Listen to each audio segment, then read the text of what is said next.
Good evening, everyone, and welcome to another episode of the Good Deeds Note Investing Open Mic Night on a Wednesday instead of a Thursday. See, we can be very flexible.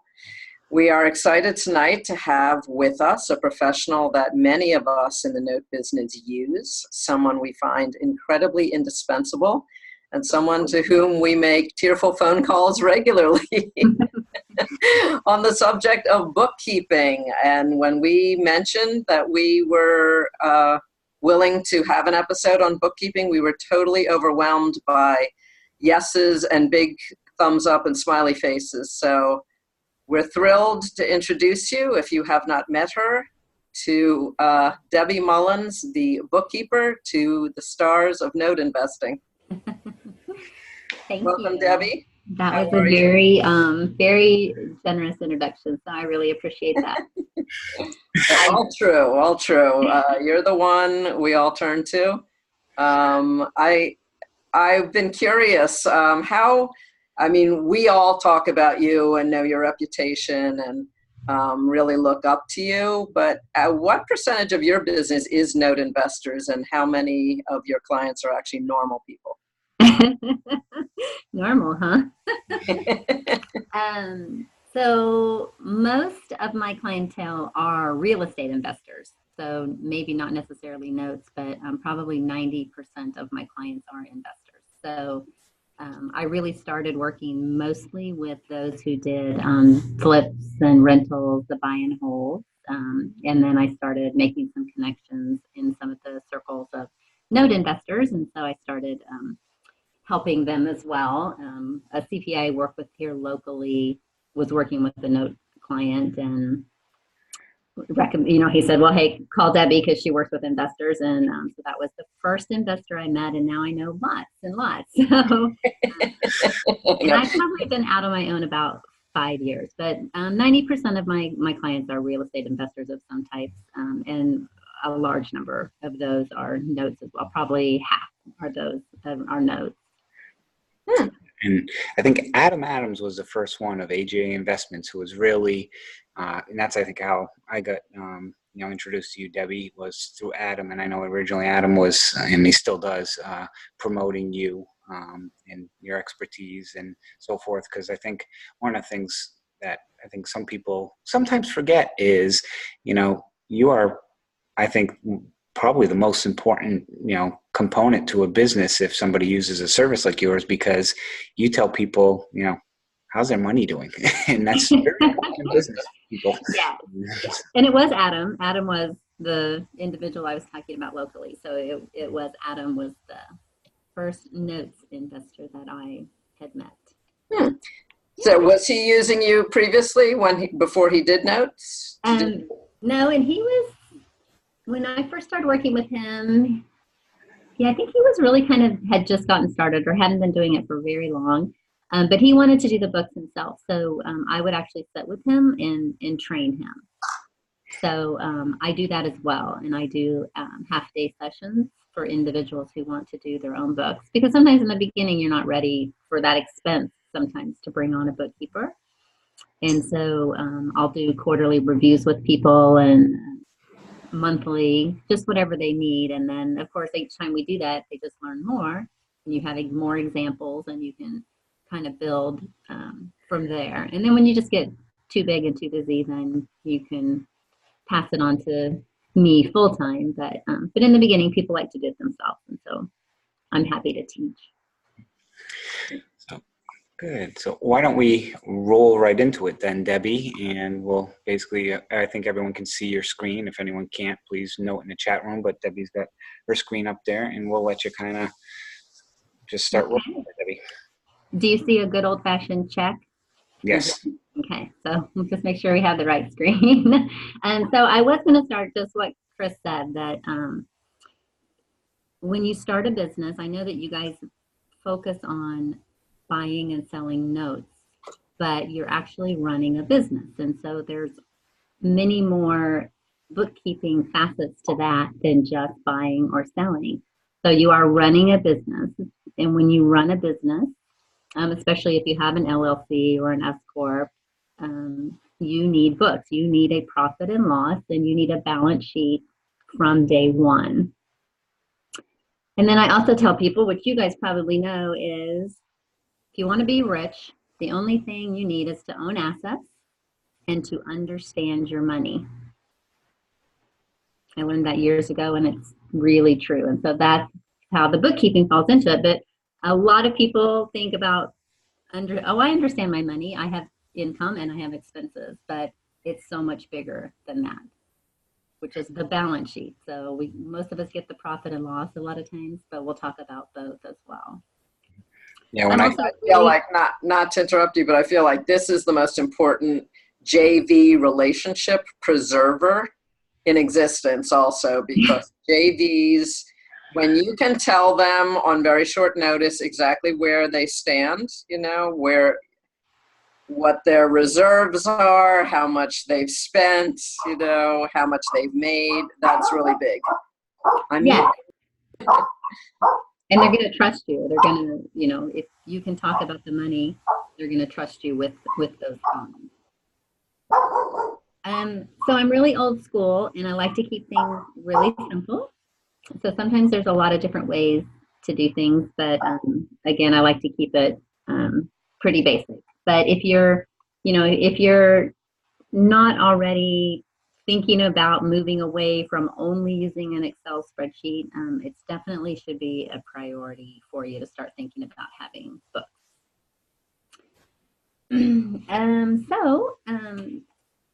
In talking to Chris, he had given me, you know, a good idea, things that he thought might be helpful for you guys as well. So we're just going to kind of talk about the process that you go through. And again, we're going to try to keep it simple. So, you know, getting the funds, buying the note, getting the money from the borrower, paying the bills, and paying your JV partner. So those are the areas that we're going to touch on. Okay. Or other questions, I guess, if you post other questions. Like we've mentioned, people, if you have questions, feel free to put them in the chat and we'll hit upon them. But like Debbie said, I think it would be worthwhile to show everyone kind of the process of a typical day-to-day accounting process that people have to go through in regards to how to answer those questions that we recently talked about, of like that was mentioned from Gail about, you know, knowing your cash position, or which is how much money you have, how much, you know, you've paid the investor and things like that. So with that, Debbie, we'll let you keep going. Okay. And so, you know, I really don't want it to be technical coding, but that's kind of what we're going to talk about, because, you know, the activity translates into what do I do with my books, right? But I'm still going to keep that at kind of a basic level too. I'm not going to go into a lot of deep details on coding as well. Okay, so let's just start with you get money. So you get money either of your own money or you get it from a JV partner. And what do you do with that money? So we know, we're just going to assume you have a JV partner, and now obviously you're going to owe somebody some money, so we're talking about liability. I'm going to find the screen for you here.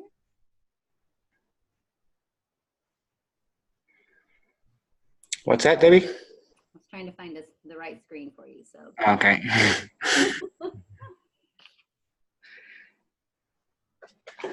Okay, so these are just some screenshots that I've just made really simple from a balance sheet, for example. I know those are not my investors because I don't have a Mr. and Mrs. Nice investor.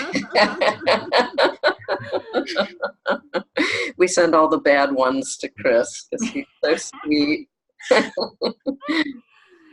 Yes, I did go through and try to, you know, what do you do when you're protecting the person? What is that? Protecting the innocent or whatever. So, yeah. And so here's a little bit of a different translation between what you actually do and bookkeeping, because you guys always get more money from your JV partner than it's going to cost for your asset, right? You should. Yes. So you can buy your asset, and then you have extra funds available for the cost to cover the cost. And you think of it separately, but it's really just one liability. You're getting this money from them, and that's how much money you owe them. And so people start trying to split that in their books and handle it differently. But it's really just one liability. You owe that person $24,000. However it's split really doesn't matter. You owe them $24,000. Exactly. And so I put that memo.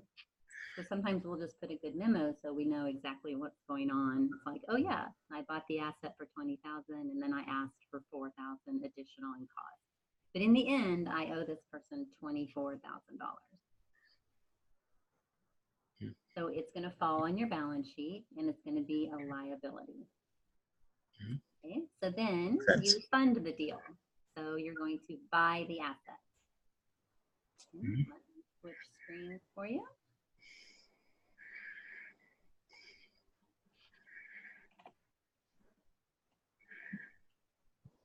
Okay, just making sure I still have all the fake hidden information here.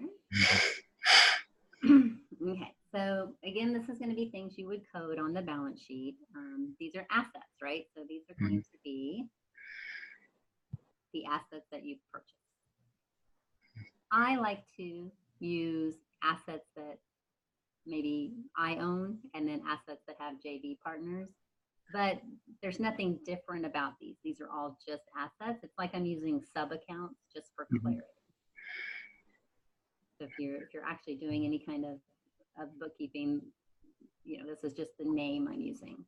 And so when you buy it, obviously you write a check. Can you see my cursor as well? Yep. Okay. So you write a check when you buy an asset. So here's your check.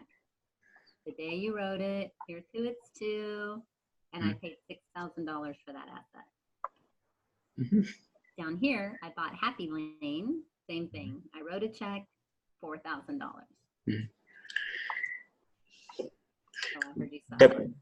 Debbie, there was one question, that comment came through about if you could speak a little louder, and I don't know if anyone else is having trouble. Mine sounds coming through fine on mine. Okay, is that any better? Yes, that is better. Okay. I picked it up, so now it's like a microphone. Now I feel like I'm on stage. The song stylings of Deb Mullet. Okay, perfect. I see you perfect. Okay. So the purchase price is the value of the asset, and I know that comes up with you guys as well because you bought it for $6,000, but it's really worth $20,000. But you're not writing a check for $20,000. You're writing a check for $6,000. So it's your asset. Okay. So again, you just keep it really simple. And the other saying I always say in bookkeeping is you always follow the money. So it's exactly what happens is what you want your books to look like. Okay. Yeah. So then you have the asset and the borrower is going to start making payments, principal and interest payments, possibly. That's one scenario. Yeah, this is, I think, very important for people because this confused the heck out of me the first time, is when you started getting payments. I understood, okay, the asset is on the asset side of the balance sheet and the liability, and what you owe the JV is on the liability side, but how you separate the principal and interest, that just kind of blew my mind the first time. So people pay attention. And it's probably the most confusing part. Every time I first start to work with a new client and we start doing this and they start seeing how it falls on the balance sheet, that usually takes some discussion to make it clear. So that's what we're looking at. So this first deposit that we get from Madison or whoever the servicing provider is that you use, that deposit is principal and interest. And sometimes they subtract servicing fees and there's late fee income. Sometimes there's a lot of activity in one deposit. Every one of those line items has to be accounted for. So if that Madison statement has 10 lines of data, the entry that I do in QuickBooks is going to have 10 lines of entries as well. So again, for people, you can't put a payment of $300 for principal and interest in your books. You have to put, 100 principal, 200 interest. Exactly. And so let's just take this deposit on 3/12. And sometimes you get like 2 months at a time as well. So since this has the same date, I know it's the same deposit. And so 6219 and 6271, that's just the amount of the principal of that deposit. Let me show you.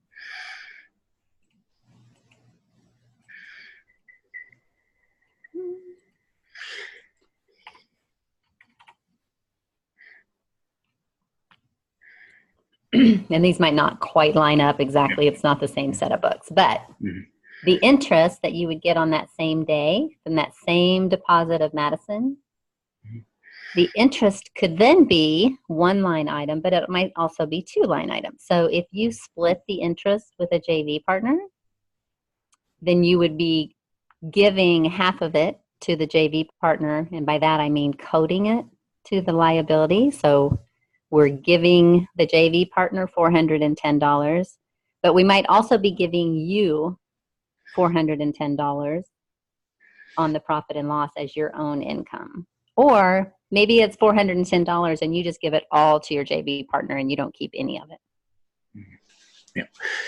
So just for, I'll try and simple this down to, if you get a payment of $500, 100 is principal, that goes up on the asset line item, and the liability, the interest, what goes to the JV goes as a liability, what goes to you goes on your P&L.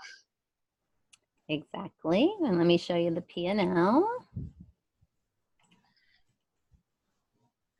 Does that make sense for everyone out there? They're like, what? Well, and this is kind of what was confusing was, when you think about the liability and why does principal go to one and not, and not the liability, is the principal is actually paying down the principal of what you paid. Even though the UPB is much higher, it just brings that down. So that's where you see the balance at $58.75. And, on the liability side, when you look at it, there's that $410, and then you notice that there's a check that's made out to Mr. and Mrs. Nice Investor that basically zeroes out the liability back to, back to basically $24,000, which is still the liability because you're just giving them the interest right now. Right.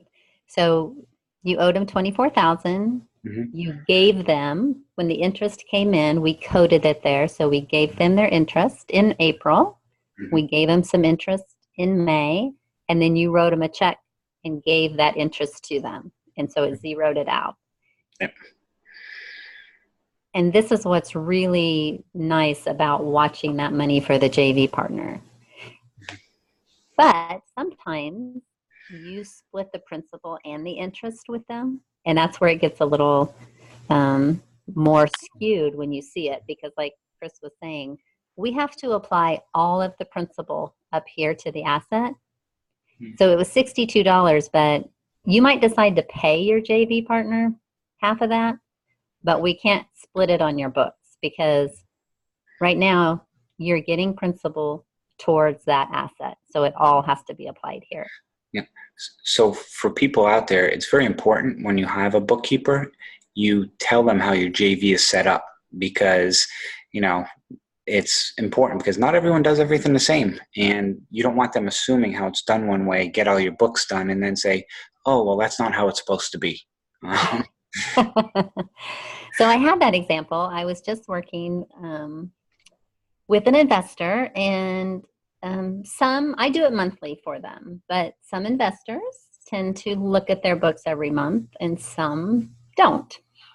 Some keep saying they're going to, but before they know it, 4 or 5 months have gone by.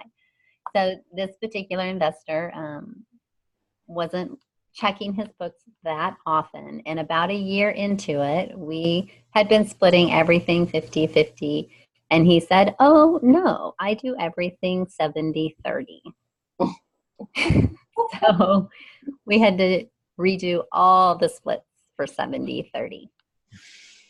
So I was like, somewhere along the line, and sometimes you just are, you're going through things, you're talking about things so much, we probably said it a million times, splitting it in half, splitting it, but you just don't think, oh, wait, I split it 70-30, not 50-50. So your books will reflect that. Yep. Okay. We completely confused everyone. Oh, I hear it. I see a yes. That makes sense. Yeah, so that's good. One person who's still with you. It's Ron, who's done like 10,000 notes. Yeah. And so we do the same thing with late fee income. Sometimes you split that with your JV partner. Sometimes people just keep that themselves.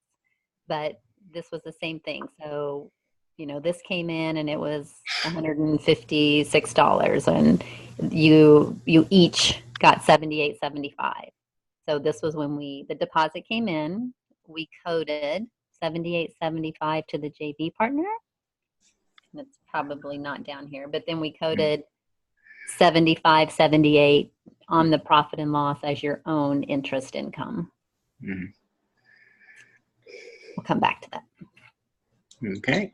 Okay. And so again, these are subcategories that don't have to be there, but I like it to be really clear. It could just be all the liability coming in and out, but it just helps me balance things when I can see the interest I'm giving. Here's the interest I'm paying. I'm giving them late fee income. I'm paying them the late fee income. The other thing I'll mention when you talk about that too is just a comment for people.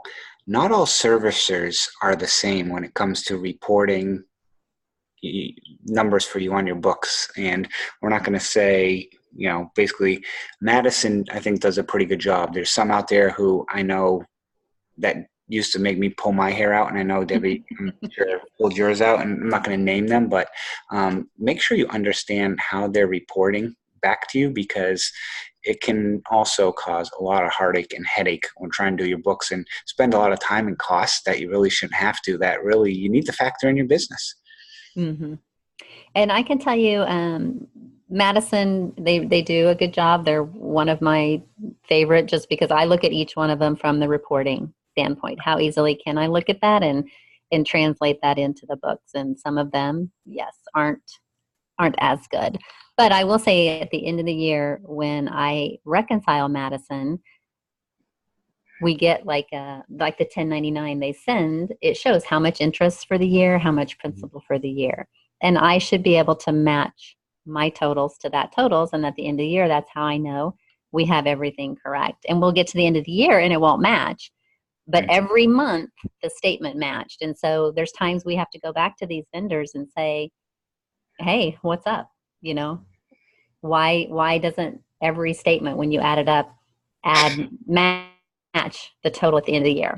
And because somewhere along the line, they made changes, they reallocated things along the way, and you don't really know it until the end of the year.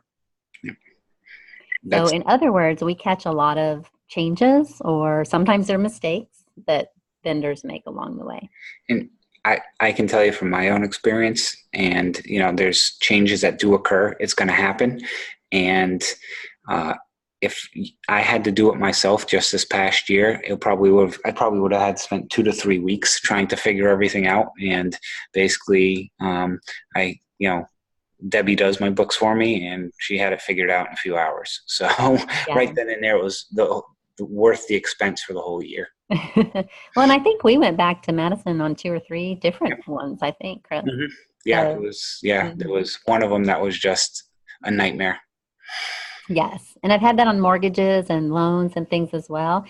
Just like this, I'll have every month in there, and the dollar amount matches all 12-month statements. And then the end of the year, it doesn't match. And I'll tell them, well, how does 1 + 1 all year long equal 5?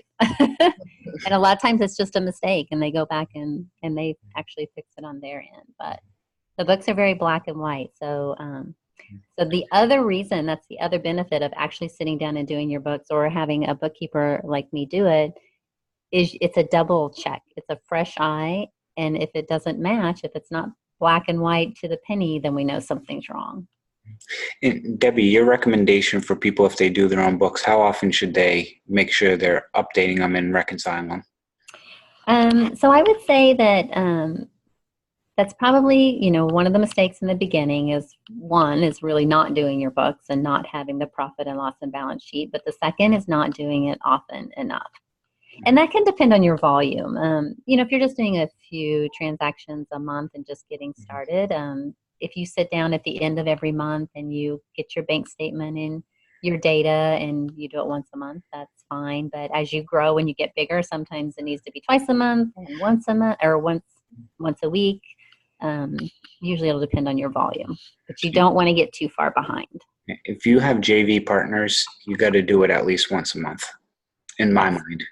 Oh yeah, and minimum, just like in the business world, if you have an accounting department, they're closing out the month, right? They're reconciling every month. So that's definitely the minimum.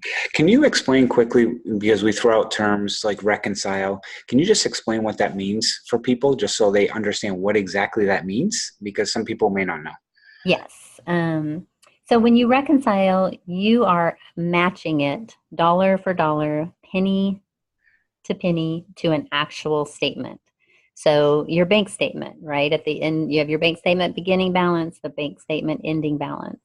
And in QuickBooks or whatever you use, you can see your bank account as well. And it needs to be exactly the same as your statement. Same thing with a Madison statement. At the end of the year, you get an annual statement. Well, if if the total interest they say they paid you doesn't match the total interest you have, then it's not reconciled. It has to match. And it has to match something official as well, like a 1099, a 1098, things like that. Does that help? No, it's very helpful. And, because one thing I'll just throw into about managing books too is don't wait till the last second and then try and figure out how am I sending everyone 1099s and all this other stuff, because just remember that trying to go to get a bookkeeper at that point in time, in that point of the year, is pretty much impossible because they've already booked with clients and they're up till 3:00 in the morning trying to get everyone else's books done. So. Yes. And that's when I get most of my new clients is, February and March every year and right around now. And I've already had a couple of calls where people are scrambling because they did an extension and now it's time and they still haven't done anything. So, And yeah, there's not much. When I sit down with a new client and we start going through things, you would think in a couple months we could have it all together, but we'll literally go back and forth for 3 or 4 months trying to iron everything out. Because whenever you're working backwards, you just miss, every time, or it's like a fish story. You find one thing and then it grows into something else. Mm-hmm. Okay. Anyone have any questions, or have Debbie keep going? Okay. So hopefully I was trying to keep these as simple or as clean as possible, and it's very visual too, because in your books, if it's like this on your report and all of a sudden, so the principal makes this go down, right? Your total's going down. If all of a sudden you have something over here, you're like, I probably coded something wrong. Or maybe, a check bounced and it did get returned. You'll certainly have those things happen. But your books can be very visual too. Just like this, for example. So that'll be the next thing that we talk about is, you have bills and you have these costs on your assets. And so we're going to talk about paying them as well as how they look on your books. So you got $4,000 extra money from your JV partner to start covering costs. And this is the area that you're typically looking at. But as you can see, there's not going to be an opening balance here of $4,000 that you're using up. That's what confused me. That's what? That's what confused me originally, because I was treating it like a bank account, that $4,000, and you were just pulling it out of.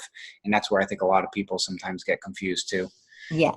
And that's kind of the biggest hurdle. That's almost why I mentioned it first, because that's the first thing they want to start splitting this up and coding it differently. And, but it's, it was your way to market it. It was your way to justify getting the money, but you really just got $24,000. So you watch this total up here and then you're like, oh, when I get to $4,000, I know that I've, now I'm probably putting in my own money type of thing. But this is a holding cost. So when you would sell the asset, you'll be able to figure out your profit in the end based on the total cost. And so these are costs, and so they should be over here in this debit column. So the same kind of thing, if it falls over here, then you're like, did I do something wrong? But sometimes it really is something gets changed or gets credited back. So that's actually correct, even though it's in the wrong column or looks wrong. Does that make sense? Debbie, I know you don't want to get technical, but this expression always reminds me of looking at these sheets I always go by the phrase, do cry. I always do cry when I look at my balance sheets. And the way I remember that is the D for debit and has an O, which means that's all the money going out of your bank account. And cry is, in, that it's not Y, it's an I. So the credit is in. So anything that's a debit is basically going out of your bank account, and credits are going into your bank account.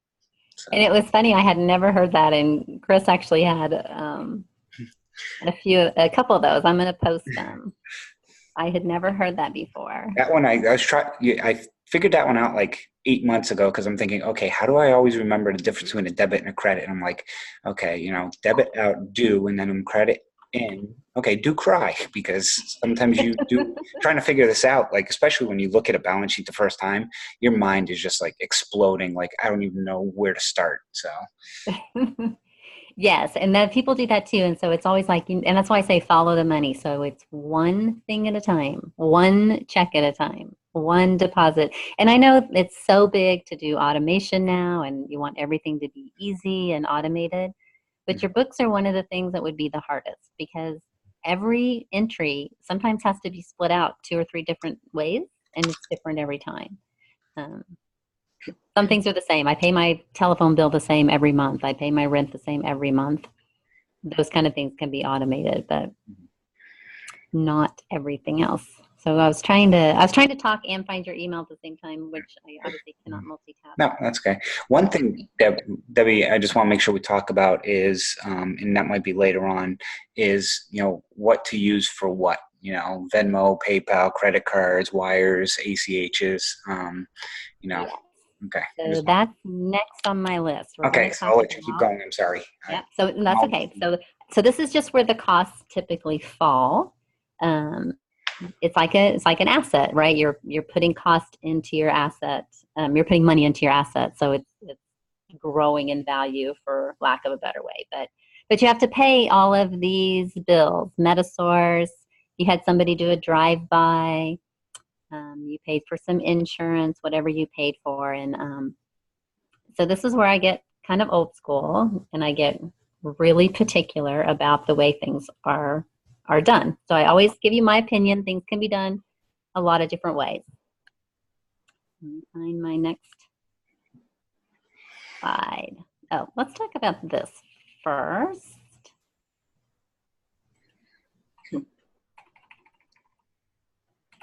Okay, so when we pay someone, there's lots of different ways, and we're going to talk about that as well. But this is an area that when I'm doing someone's books that should be pretty cut and dry, but it's one of the biggest struggles. So when I'm asking my client about, buying an asset, which one of these fields do you think is the most important field? Is it the date, the amount, the person you paid, the memo, or where we code it? This is not a trick question. This is the basic of basic. I don't know how old everybody is, but I grew up actually writing checks, and we had to fill in all of this information. Okay, let's see some guesses here. I actually wrote out 4 checks today, actually, because I had stuff and I didn't want to go log in online and stuff, and I had a checkbook in front of me. I'm like, I'm just going to write checks and stick them in the mail. Sometimes it's just the best option, but okay. So I know people are afraid to answer. People say memo. Memo, yeah. So. Yeah, and granted, they are all very important. They're all very, very important. The most important field is right here. The name. Mm-hmm. And when I ask somebody details, I'll send them their books and I'm like, okay, what's this $24,000? All I see is deposit. That doesn't tell me anything, right? They're like, oh, so yeah, my JV partner gave me $50,000 and that was for 123 Main Street. Awesome. Who is your JV partner? What is their name? Because you should have a W-9 for that person so that you have their legal name. Not just their name, but you need their legal name. And I just also redid someone's books as well. We were going through them, and you know, it was John Smith and Jeff Smith, and that's who the checks were supposedly to, but it really wasn't. It was ABC LLC, 123 LLC. It was actually to an entity and not to the person's name. So this is the most important field. And it should be whatever is on their W-9. So it's not, and then I'll see this too. One time you'll write ABC LLC, and the next time you write a check to Jeff Smith. Well, they should always be to the same person. Because your software is at the end of the year, you're going to run a report by how much you paid Jeff Smith, and it's going to pull from that field right there. Or it's going to pull from ABC LLC, but if it has different names, you're not going to get a total for one person. Makes sense why that's so important? That's very important. Very important. Very. And I'm going to show you a good example. And one of the things while you're pulling that up is a lot of times you may have JVs wire you money. And if you've got several of them wiring you the same day and you don't update or write something down quickly, you're going to be going back and forth like 3 weeks later, like, okay, who wired me 22,000 versus who wired me 16,000 or who wired me 28,000, and you forget, it's very easy to forget where all that's coming from. Oh, yes. Yeah, definitely. So here's a really good example. So we all know who this is, right? Yes. We have names. Anybody know Scott? So I see a lot of things made out to Scott Carson, even though they probably really weren't made out to Scott. They were probably to We Close Notes. Mm-hmm. So here's a prime example. When you're talking to Scott and he sends you his W-9, it doesn't say Scott Carson. So that's not who you're paying. You're paying WeCloseNotes.com. And that's important because a lot of times, like many of us use, like I have 70 investments. 70 investments doesn't own any assets. So when people cut me a check, it doesn't go to 70 investments. And, that's what I use for software marketing, everything else. But, it's important to understand that just because, you figure, who is actually, cutting the check to and just not cutting the check to an individual or a company that you think it is. Make sure you get the W-9 from them.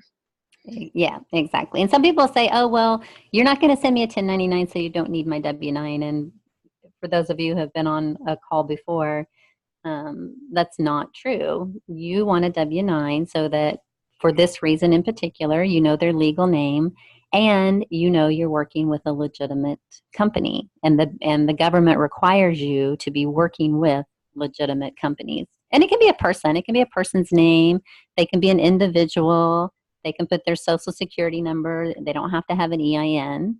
This doesn't mean you have to be a company. It's proof that you're working with legitimate companies and that you're not making companies up and laundering money and just sending money to yourself. I can't do that anymore. Darn.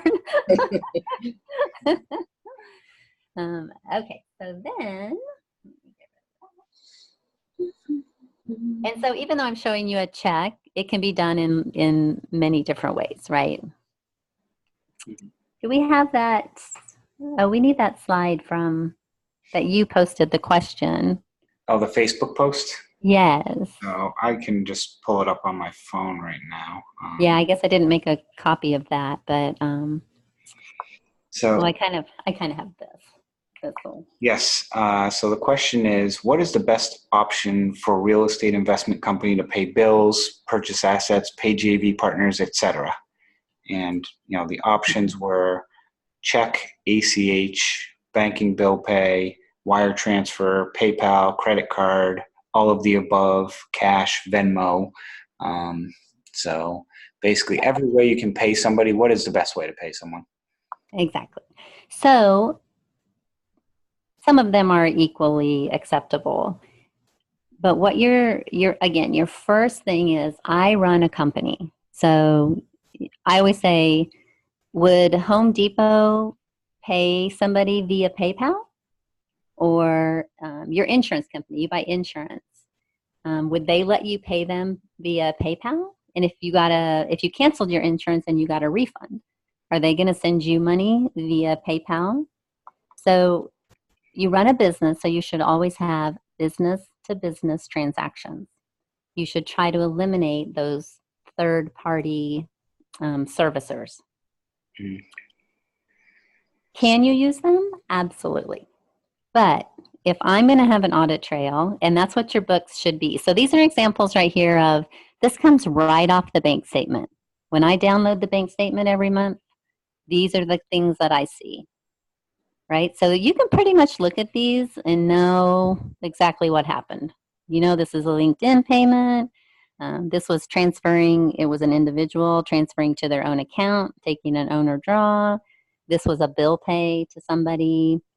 My bank even does this when someone deposits a check, the name and the amount actually pop up, which is nice. Because sometimes you just get this, remote online deposit. Yeah. And you can't help that. I mean, sometimes that's just what your bank's gonna have. These are actual line items that come from the download of the bank. And I put them in that's what I put in my memo field. Mm-hmm. Cut and paste exactly what's there. Now, sometimes I'll do other memos because I have another option down here for something more specific. But this is in my books. And if I look back, if I'm audited, I have that exact detail of what happened from the bank statement. So that's really important. I tried to have a conversation with Wells Fargo on their bill pay of, like, when you put in a memo, why doesn't that memo spit out on the CSV file that I download? And I was trying to explain to them, like, why and stuff, and they just, I mean, unfortunately didn't get it, because, like, when I put something in a memo, I'll put, like, okay, this is for 123 Main Street, and, you know, paying an attorney, like, you know, a lot of us use Franco from Satilli and Burley. You know, I've got 10 assets with him that I may be paying bills on, and, you know, put each one the code. And unfortunately, it's like, you know, when you download the sheet, unfortunately, it doesn't show up. So you have to go back into the system. But yes. There are some, like, if for this one, for example, like if I transfer money from one account to another, I am able to put a little memo on mine. It's not very long, but it will show up. So some banks you will not necessarily bill pay. I'm just talking about when you do a transfer. Mm-hmm. Sometimes you will see a little memo at the end of these lines as well. But so your books are supposed to be great for audits, your historical information, and they need to just be crystal clear. So if every line item you have is this one's not too bad because you do kind of see a name. Your bank memo, this usually comes through. Now, you know, your bank's never going to give you information really on a check because it can't read all the fields that are handwritten. But if everything is Venmo, and I'll send a client like 10 of these, like, okay, these all say Venmo, so give me the detail. And every time they're like, well, here's 4 of them. I don't really remember what that one was. So if that doesn't help you, I mean, you want something really strong that helps you. So this again, the more information provided, the more accurate or less chance of error with your books, in my mind. Exactly. Yes. And you don't have to try to, you know, because you are looking back sometimes a month or 2 at a time. And so even this is all that shows up. But your first guess here would be United Airlines, right? Because somebody did a flight and that's exactly what it is. It's a little obscure, but even that's pretty easy to see.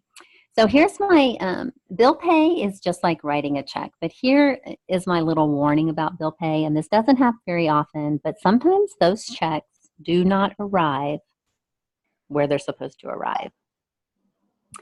And what happens is, I had this when I was an accounting manager at an aviation insurance company, and the client sent their $4,000 insurance check via their bill pay. Well, you know what happens is that comes out of your bank right away. So you think it's paid. And then it goes to this third party servicing who mails out all the checks, and it never showed up. And so, of course, 3 weeks later, I'm saying, hey, they're going to cancel your insurance because you haven't received your check yet. And she's like, well, they took it out of my account. I'm like, well, I get that, but they physically mail a check. And you're talking about the U.S. Postal Service. May or may not get there. And that's a hassle to go back, because now you don't get to go back to your bank. You have to go back to that person, to the third party that processes those. And they can track it down just like your bank and see if somebody's cashed it. And but as you can tell, that's kind of a long, drawn out headache for you. So just a little warning about bill pay. It's, there are risks. And I've seen that 4 different times over the last 5 years. Everybody's like, I'm not using that anymore. I'm reading about Wells Fargo. Yeah. Contractors. Yeah, I'm trying to slowly move into ACH payments because I found PNC has a good program or system with ACH payments. So I'll slowly, hopefully, get rolled into that. Excuse me, I just swallowed wrong. Oops. So ACH payments are the best business-to-business transfer. If you just have somebody's routing number usually and their account number, you transfer directly from your business account to theirs, which is just like a wire, but a little different. And it costs less. So I used to be able to send ACHs for 19 cents each. So it's cheaper for me to transfer directly to someone's account than to mail a check and pay a stamp. Yeah. Tell them your story, Chris, though you're Wells Fargo. Oh, yeah. Wells Fargo wanted $3 for every business to business, which I found was insane. And it was $1 for personal. So recently I talked with PNC, and they've got a program now that it's a flat monthly fee of $45, but it also includes same day ACHs if you want as well, which is equivalent to a wire transfer. And typically, you're paying $20-$30 for a wire, which I'm always doing, 2 or 3 a month anyways. And then I think the ACHs on top of it are like 10 cents per, it's like 10 cents per after that or something. So, it's a monthly fee, but basically it's going to save me money because I'm always wiring money. And instead of wiring it, I can just do the same day ACH now, as long as it's out the door by I think it's 1 o'clock instead of 2 o'clock like banks do for the ACH, but you can do a same day ACH and it basically doesn't cost you anything. So. Yeah. And that's kind of an automated clearinghouse, that banks use, right? And so same kind of thing. You go to Home Depot and you return something, and all of a sudden the money just shows back up in your account. Mm-hmm. That's pretty much what they're doing. They're just sending it right from their bank to your bank account. And one thing, because you just mentioned that, what if somebody uses their Home Depot personal bank account, but it's for business, and then kind of transferring it back and forth? I know sometimes, or you accidentally use the wrong card. I mean, I do that once in a while where I used, my personal credit card, or I used ABC Inc. instead of XYZ Inc. when ABC owns it, and I used XYZ. Yes. So occasionally we have those accidents that happen. If you use a personal card accidentally, we can record those things in your books. And so the way I do it is I create a bank account called the Owner's Bank. It's just a tool that I use, and I would just enter the charge to Home Depot on the date for $100. And then I make another entry of $100, and that's an owner contribution to the company. So that's just saying, hey, you used your own personal money for a business expense. And I know people sometimes get concerned with commingling of funds and stuff, but that's not really not commingling funds. Commingling funds is more when you're taking money out of the business to go buy stuff for your personal residence, or because accidents like this do happen, and you're tracking it and you're keeping it, and it's really just no different than, hey, I'm putting $1,000 into the company for something else out of your own personal money. That's not, that's investing in your business, not commingling in it. Yeah.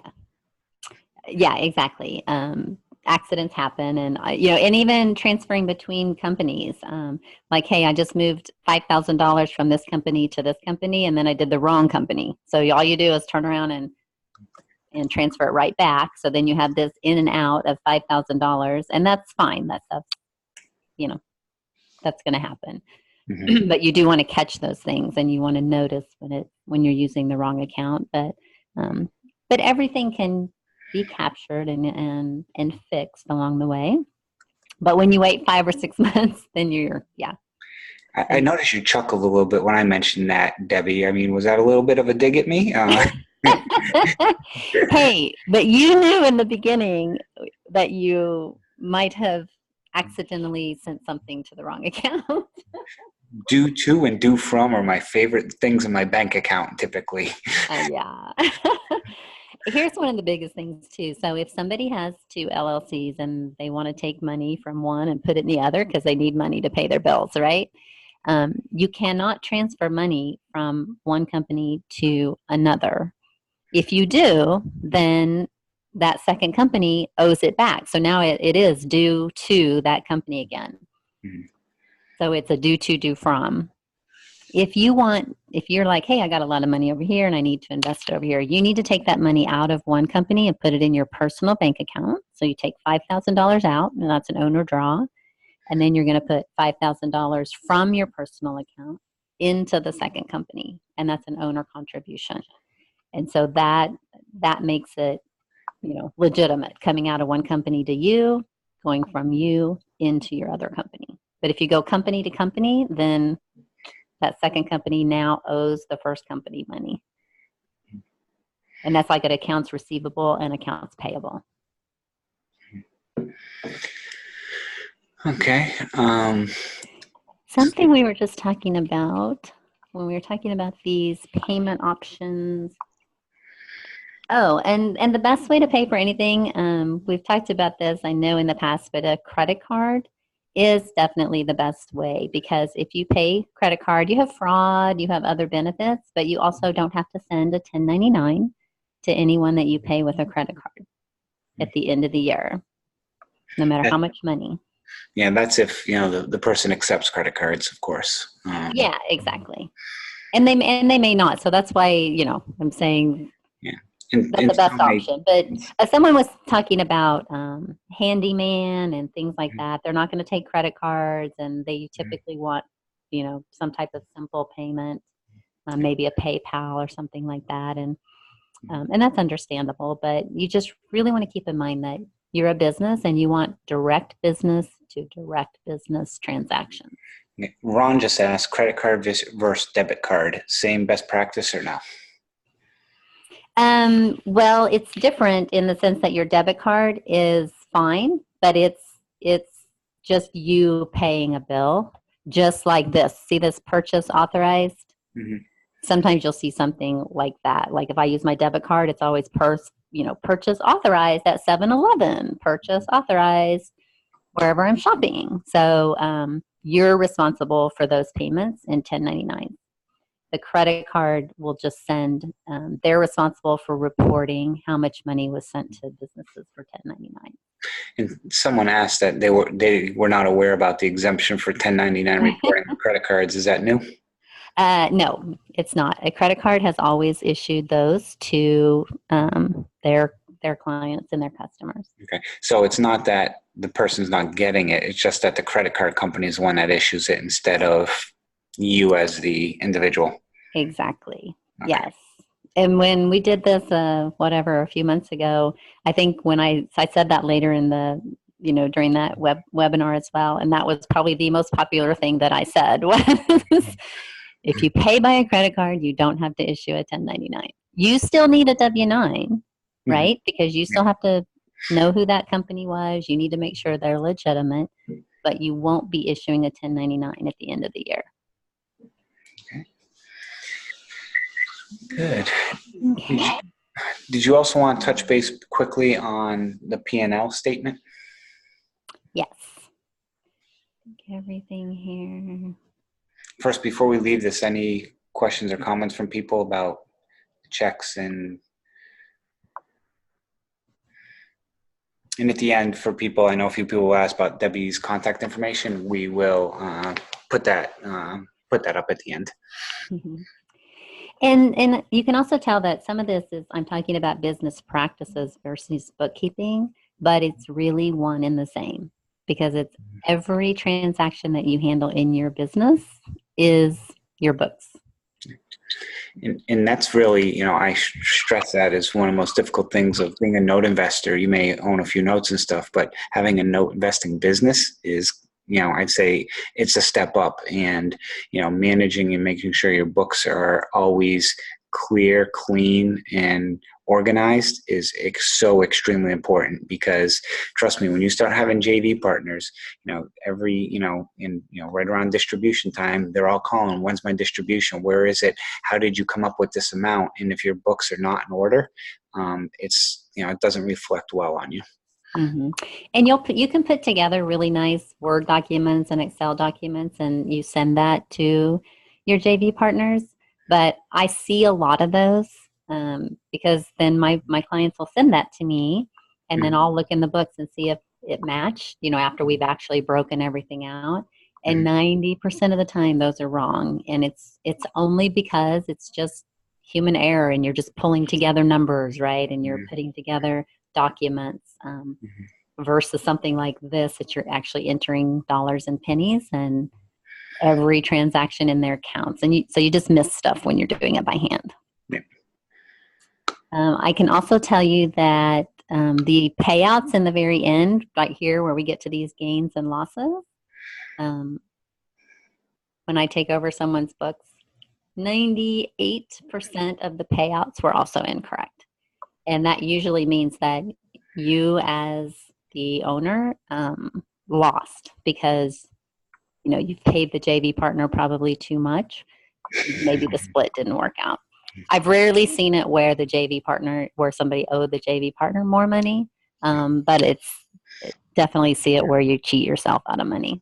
And where that happens a lot is, I'll mention this, is when sometimes you close them out too early. And this drives me nuts when I have an attorney send me a bill 2 months later for $600 for a foreclosure or something. And it's I've already paid the JV out. And now it's oh, I got a $600 bill that, should have been, come out of, the monies. And essentially now you're taking it out of your profit. So, work in your contracts and stuff to work something where you give them a good portion of their money. But I always recommend holding back a little bit of a reserve until you confirm that your books are clean and that asset's closed out. Yeah. And you just can't rush your books. I tell people that all the time. You just have to make sure that every entry is done 100%. And that's the only way that it's ready to go.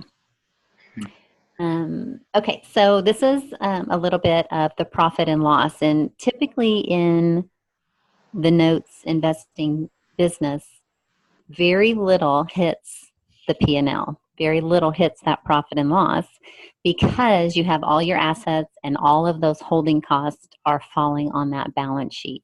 Your liability is falling on the balance sheet.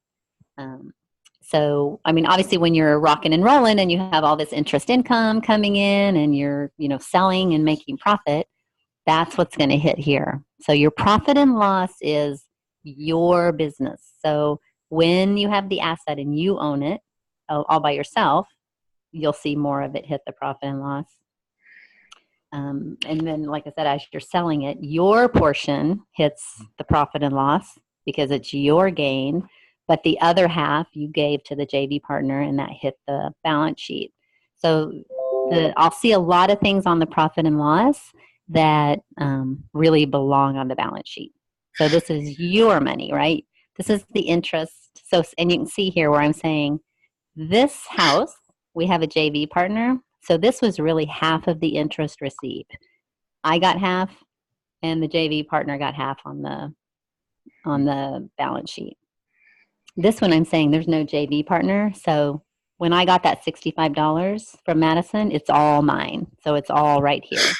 Mhm. And so I make these memos just so each time because they're not mine, right? I'm doing yearbooks and I can't remember everybody's without having some kind of note that reminds me every month that, oh, that one had a JV partner. This one doesn't. And so I'll do those memos to help me. Same thing on the late fee income. This one is split, so it was $6.60. This one was $4.76 total. And on the gain and sale, isn't there something with you need, if it's a foreclosure and you sell the asset, physically sell it, you need the HUD statement because things are calculated differently as well? Yes. And that's kind of the difference with all of these flippers and people who buy rentals is I have a HUD when the transaction happens, right? I know exactly what day something's bought and exactly what day it's sold. And with notes, there's not always that documentation or that I see all of a sudden I just see a deposit or I see, a check being written. And, but if you have foreclosed on it and now you own the property, when you would then sell it, you're going to have an actual HUD. And when I say a HUD, it's a closing document when you go to the title company and you sell this property to someone else. Those documents get broken out in detail, just like a Madison statement gets broken out in detail. And that's how we calculate the gain or the loss. Mm-hmm. This calculation is, I don't even have it here to show you because this does get a little complicated until you're comfortable with everything else. Because you have to, if you sell an asset, we have it sitting on the balance sheet, right? Well, now it's sold. How do we get it off of the balance sheet? So we have to zero everything out, and then we end up with this gain or this loss. And then it's either all yours or maybe you're splitting it with someone. Mm-hmm. So this transaction gets a little complicated. And that's probably, once you put in the initial things and go through your bills and so forth, and then, trying to split interest with JVs, I know that can sometimes be confusing. And then really when you go to close out the asset, it's like you got to close everything out in your balance sheets in every different location and then kind of split everything and then eventually makes its way. That's, I think, would you say that's the most complex component? Mm-hmm. Yes, it is, because this is a made up number. It's after everything is zeroed out and everything's done, whatever's left over is the gain. Mm-hmm. And so you don't have anything to reconcile that against to make sure it's correct, right? So all of those things along the way that you're doing, if they're matching statements along the way, then that's how you know that the backup basically is correct. But in the very end, whatever's left over is going to be this gain or sometimes a loss. We try not to have losses. They happen. And you can see that that's what this is right here. Okay. Any other questions from people looking at that? So key takeaways on that is really the profit and loss is, things that go on there are monies that, aren't part of JV deals. If you have software or you're part of memberships or things like that, those are really kind of, go on there. And then you have your gain and loss of sale, due diligence expenses, especially if it's a lost expense, like you went after an asset and you end up not buying it. That's basically a loss on your profit and loss statement because it was something you went to acquire and spent money on and didn't get. So, and that's kind of, this part represents that part of the P&L because you're going to have your bank fees, due diligence, telephone expense, computer and internet expense, advertising. You're going to have all kinds of, or possibly have all kinds of expenses that fall on the profit and loss, but they should all be about the business. Yes. Yes, and not. And that's why I left it here. I was like, okay, this was stuff that we paid for that had to do with a property, but we didn't buy it. And that's why it falls on the profit and loss. Because if we had bought it, we're going to code it on the balance sheet as a cost for a particular house or property.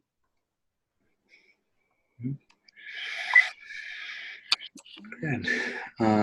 Any questions anybody has or anything that they would like to see Debbie cover as well? One thing I'll ask Debbie is, Okay, so you have your P&L, which has money in it now, which is the company made money. Great. Yes. How does a person actually get the money to pay themselves? Can they just pull the money out of the account and just say, hey, I'm putting it in my checking? How should they do that? Yes, and that's a really good question because people think that when they take money out, so maybe at the very bottom of this, it shows for the year we made $10,000 and they write themselves a check along the year, maybe they've taken $1,000 owner draw or $2,000 owner draw. That, and I have one of those. Hold on, this one I haven't shown you. That's not salary. When you put money into the company and you take it out, it's just your equity in the company. Sorry, I'm trying to get this to open.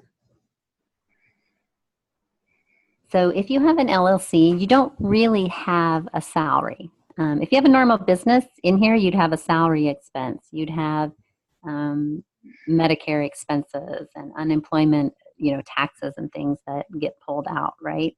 Those would be actual expenses that hit your profit and loss. But we are just, for your LLC, there we go. Can you see this? Profit and loss and balance sheet? Yep. So here's the profit and loss, and okay, you only made $92, not $10,000. So you have all your income coming in, you have expenses, and you end up with $92. So nowhere in here does it talk about money you put into the company or money you took out. That falls over here on the balance sheet. That's your equity in the company because it's an LLC. Now, when you start having an S Corp, then when you have an S Corp, you really are supposed to be taking a salary. And if you ever have to start taking an actual salary, use a service because they'll take care of taking the taxes out and paying those for you. And you don't ever want to worry about paying the IRS on time. If you have an LLC, you can still take a salary if you want, correct?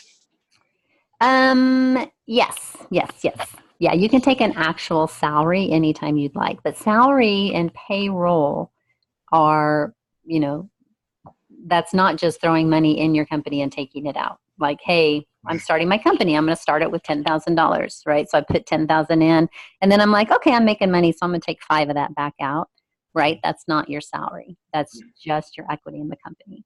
But if you pay yourself a salary, then you have to start, you have to have withholdings. You have withholdings for, like I said, Medicare and unemployment and your federal taxes. And then you have to make payments. You collect those or you keep those, and then you make payments to those entities. And always use a payroll service. I mean, I used to be an accounting manager, and I always outsourced my payroll because I never wanted to not pay somebody or not have it correct, right? So if this person had the $92 and they said, you know what, I'm going to take this profit and, go take my family on a vacation or something, how do they get it out of the company? Do they just... Right. So your $92, if I wrote myself a check for $92, it still isn't going to hit over here, right? It's still going to hit right here that I'm taking $92 out. But here is the big misconception is that people think they can take draws, like, hey, I have money in there, I'm going to take a draw. I'm going to take a draw all the time.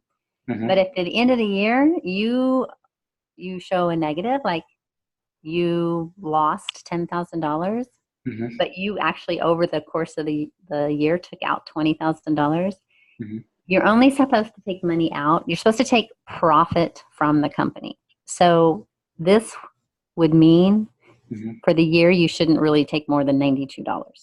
Yeah. And so when people are taking lots of money out, they're taking someone else's money because your JVs are probably giving you lots of money, and you've got $300,000.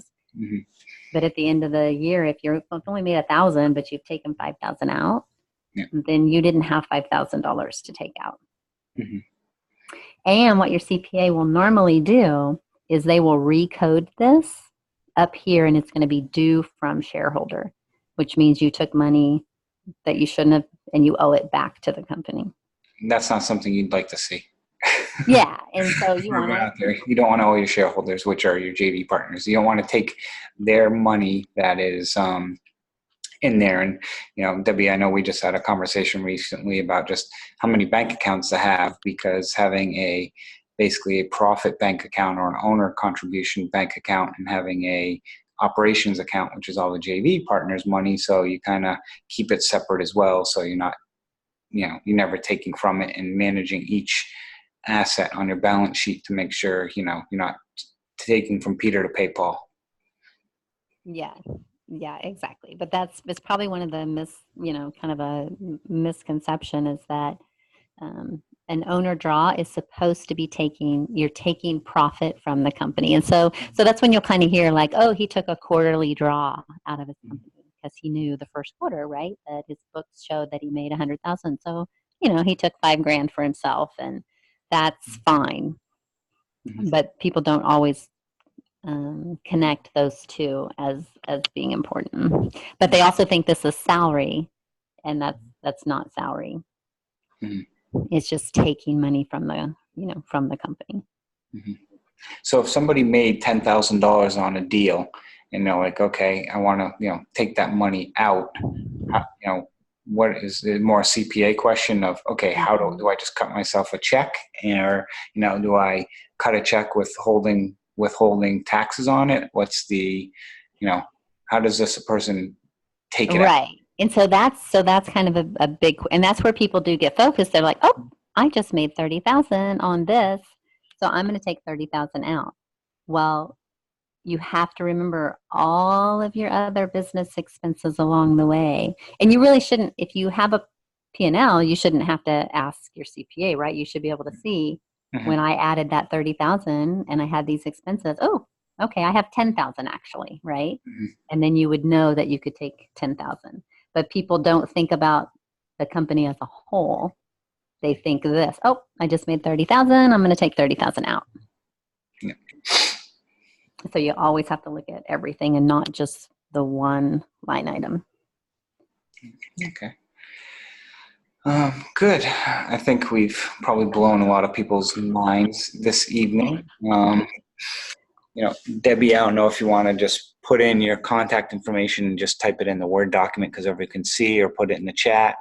So if people have questions. Now, Debbie, tell us a little bit about, the services that you do provide, because you do kind of provide different levels of services to people, whether it's consulting or doing books and things like that. Whoa. Yes. Okay. So let me put this up. So again, I think this has, has my phone number, has my cell phone, has this is my bookkeeping, email. I am a realtor, and I do a little bit of property management as well. So anything kind of related to real estate investing. But for the bookkeeping, that is my main business though. And again, I do monthly books for my clients, and the way that works is I have access to their bank accounts and credit cards, and I go in every month and download the data. I put it into QuickBooks, into these nice, pretty little reports, and then I send it to my client every month, and I just highlight anything that I don't know the answer to. I get used to some things. I can guess at 80 or 90% of stuff sometimes, but obviously as the client, they're your books, and you have to fill in the blanks for me, and we just go back and forth every month and have an ongoing profit and loss and balance sheet. But then I set up QuickBooks for people, so I can set up your initial QuickBooks, set up the chart of accounts that actually matches what you need for node investing. I even do like the initial data dump if you want to send me your bank data dump. I don't code it, but I dump it in there for you. And then that includes, I spend an hour with you showing you what I've done. And that's for people who are like, you want to do it yourself, but you want to have the right QuickBooks file and the right chart of accounts.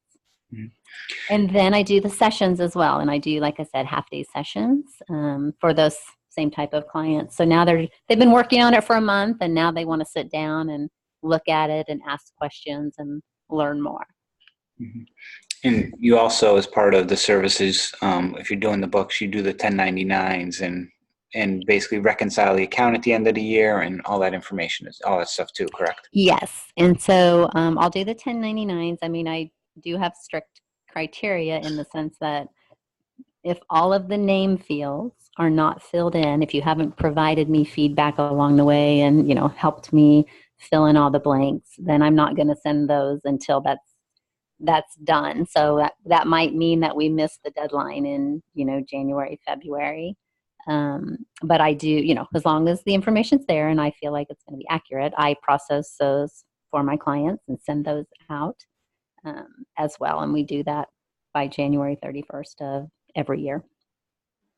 I don't remember what your other question was, sorry. It was 1099s and then, reconciling at the year end, kind of just. Oh, yes. But we're reconciling monthly to all of your statements as well. So, but then you might get a 1099 from someone for something. And so then we need to make sure that what they sent you is actually what we show you received in the book. So yeah, we reconcile all of those. And then if you have a CPA, I send, I can send whatever they need. Some like certain reports, some take an accountant's copy of QuickBooks. So I can do that and send that to your CPA. If they have generic questions, I can answer those, but typically, they need to come to you with questions about their data or your activity. And a question just popped up. Phil Jacobs said he highly recommends you. So grateful that he added you to our team from the inception of their note operating arm, and super patient and great teacher. Yeah, so we get to work together, and so I do help them, and I enjoy that as well. And I really do enjoy teaching, and I try to, I really try to make it as simplistic as possible, and I like to be patient because I'm helping you, right? So you're going to do it at your pace, and I'm just there to help show you how to do it correctly. And, there is a cost involved, but it's not, some people, I think, sometimes get scared away when they think bookkeepers, because sometimes they think like CPA and accountants that, might charge like, $500 a month for things and stuff like that. And, that I know that's not the case, and so forth. And it really depends on your business and your structure and everything, how, I'm not putting numbers in W's mouth and stuff, but it's structured like that. But it is something that, from my personal experience, I find it to be affordable, and one of those things that saves time and allow you to focus on your business, but you also understand where everything's coming from. And like Debbie said, the most important thing, it's another set of eyes. Mm-hmm. And when we sit down and do training, I always say a half day, but it's 3.5 hours. And people think, wow, that's a long time, but I promise you it goes by really fast, and we probably don't get to everything that you want to get to. So it's a very, but it's long enough to be productive, right? But I don't do like an hour here or an hour there, just because I do that, books like for Chris. So I schedule my clients if they're a half day client or if they're a full day client. So that's how I block out my schedule. And so I do the training half days, when I can fill in the blanks type of thing. But I'm not able, and I really don't want to be billing people by the hour. And an hour, you just don't get anything done anyway. So, and for people, Debbie does 4 entities for me. And, I would say, and I know you've got a lot of work behind the scenes, but once I get the books from Debbie and stuff, we're at a point now where it's probably under an hour a month of back and forth before the 4 entities, with things. Yeah. And that's why when I'm really particular about those things you use, the more clear your transactions are on your bank statement, the less questions I have, right? And so we don't have to go back and forth as much. But if everything just says deposit, deposit, deposit, I have no idea what any of that is. And I have to ask you, you're going to end up having to tell me who each one was and what it was for. And so when your banking is really clear, then that saves time on both ends. And just for people's, I mentioned, that hour consists of 70 to 90 active notes. So just to give you kind of an idea of how much time I spend now on my books per month versus if I was putting all that information in. So, yeah. And it's funny because I'll open somebody's books thinking it's going to be like the month before. And then all of a sudden they bought 20 new assets. I'm like, oh, okay. So, and then then that person's trying to remember, where all that money came from and trying to code it and everything else. So. Yes. Yes. And along the way, like I'll tell people too, every time you buy something, just send me an email right then or send me the document right then. And especially if it's got an actual HUD where you sold a property, like, oh, okay, I went to this closing, I signed all my documents, and then, send that to Debbie. So when she does my books, it'll be sitting there and she can break it out. But so same thing with notes. Like some of my clients are really good. Like, hey, today I just bought 3 notes, and here's who they still forget the name, but they say, I bought 3 notes, and here's the addresses, and here's the amounts. And they do forget to tell me who they bought them from. But yeah. The last thing I'll mention, because we're running over on time, is if you do partials, that's also kind of another animal on your books. And, it's one of those things where if you're doing a partial, make sure you let your bookkeeper know, because I'll let Debbie kind of explain that process, as it is different. Yeah. So in one way, it's almost exactly the same, but we do handle it a little different because, and even it depends how you set those up. But sometimes I assume you set up an amortization chart, possibly, or maybe you are just getting a payment and passing it straight through to that setup. But even though you guys call these partials, it is really a liability. Same thing. They're giving you $20,000, but they're expecting to get 30 or 40 back, right? So really, without elaborating on that too much, it's still a liability, but we just have to know what the deal is so that I will know then how to allocate it, or you in your books. If I start talking about where the interest and I'll just say that. So maybe, there is one side of it with a partial that maybe you're taking all the interest when it comes from Madison on the profit and loss as income, but then you're writing a check to that or to that partial, and it's an interest expense that offsets your interest income. So that's a little different than just giving it to your JV partner and paying it. But that's just a structure. It's just depends how you have it structured with that person. Not sure if that came out as clearly as I had hoped. It's just, and again, depending on the complexity of your business, the more complex your business, the more complex your books get. So, yes. Okay, good. Does anybody have any other questions for Debbie before we let her go? So, okay, I don't see any coming in. So, thank you guys. I enjoy it, and I'm always here to help if you need it. Yes, so thank you, Debbie, for joining us tonight. For everyone that's on, we want to thank you for joining us as well. We'll be sending out the link for, we'll get this uploaded on YouTube for everyone who attended. And again, this will be published as well as a podcast episode. So in the meantime, again, Debbie's information is here. And for those who didn't watch a video, the best way to contact Debbie, her office is 682-502-4489. And her email is debbie@dmbookkeeping.net. So her initials, bookkeeping.net. So thank you all and have a good evening. Thanks, guys.